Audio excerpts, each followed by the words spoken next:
நமக்காக அவர் ஜீவனை கொடுத்திருக்கிறார். நம்மை அவர் நேசிக்கிற தெய்வமாய் இருக்கிறார். நம்மை அவர் கரம் பிடித்து நடத்துகிற தெய்வமாய் இருக்கிறார்.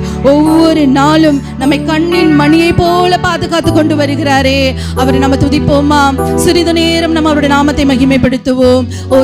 இந்த வருடம் முழுவதும் நம்மை கண்ணின் மணியை போல பாதுகாத்து கொண்டிருக்கிறார்.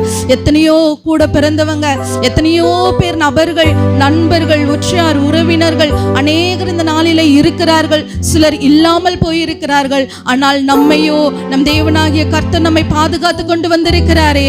அவருடைய கிருபையினால் நம்மை முடிசூட்டி கொண்டு வந்திருக்கிறாரே.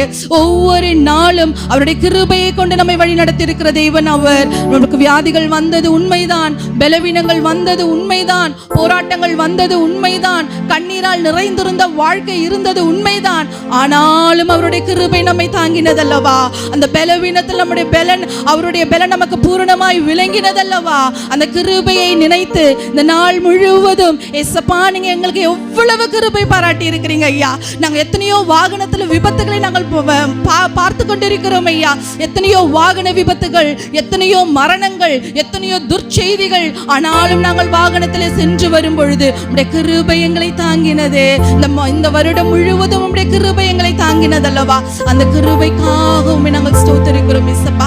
இதோ நாங்கள் ஒருமனப்பட்டவர்களாக அப்பா இந்த நாள் முழுவதும், இந்த ஆராதனை முழுவதும் அவருடைய கிருபையை நினைத்து நம்ம பாட போகிறோம். அவருடைய கிருபை இல்லைன்னா நம்மளால ஒன்றுமே செய்ய முடியாது.